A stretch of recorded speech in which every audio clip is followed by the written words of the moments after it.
Hello' everyone, উভিঙৰ পৰা আজি ভিডিঅ'টো আৰম্ভ কৰিছোঁ। আমাৰ বাইদেউজনী আকৌ ইয়াত জুমি জুমি চাইছিলে। মই বোলো তই জুমি জুমি চাই থাকিব নালাগে, ডাইৰেক্ট ভিতৰলৈ সোমাই যাওঁ বৈ।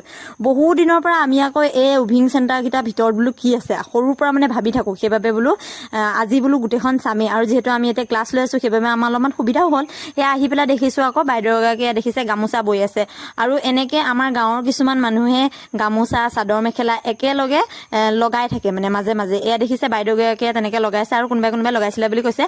আৰু এয়া চাওক, এয়া তাঁতশাল দেখিছে, কিমান তাঁতশাল, ইয়াত তাঁতশালে মানে ভৰ্তি হৈ আছে। আৰু এয়া দেখিছে, মই আহি দেখিলোঁ ইয়াত বোলে চাদৰ মেখেলা জোৰ কাপোৰ লগাইছিলে। আৰু জোৰ কাপোৰখিনি মানুহবিলাকে নোবোৱা হ'ল। তাৰ উপৰি বান্দৰে বোলে সূতা সোপা ছিগি পৰিলে। দেখি পেলাই বহুত বেছি বেয়া লাগিছে।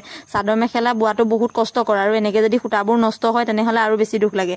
আমি গোটেইখিনি এনেকৈ পৰ্যবেক্ষণ কৰি থাকোঁতে দেখিছে তাঁতশাল বিভিন্ন প্ৰকাৰৰ দেখিলোঁ। এইবোৰ তাঁতশাল আমাৰ গাঁৱলীয়া তাঁতশালৰ নিচিনা নহয়। আৰু ইয়াতে মেচিন, জেকাৰ্ড মেচিন সকলোবোৰ আছে। আমি গোটেইখিনি এনেকৈ পৰ্যবেক্ষণ কৰি বাহিৰলৈ ওলাই আহিলোঁ। এই বাহিৰ অঞ্চল দেখিছে, গোটেই ঘৰ দুৱাৰবোৰ জহি খহি গৈছে। আগৰ গোটৰ মানুহবিলাকে বোলে ইয়াতে তাঁতশাল লগাইছিলে, আজিকালি নলগোৱা হ'ল। আৰু আমিও চাই আহিলোঁ, বহুত দিনৰ পৰা চোৱা আশা আছিলে। আজি ভিডিঅ'টো ইয়াতে সামৰণি মাৰিছোঁ। লগৰকেইজনীও ঘৰ গ'ল, ময়ো যাওঁ। আৰু কেনেকুৱা লাগিলে সকলোৱে কমেণ্টত জনাব। ভাল লাগিলে লাইক কৰিব, যিসকলে চেনেলটো ছাবস্ক্ৰাইব কৰি দিব।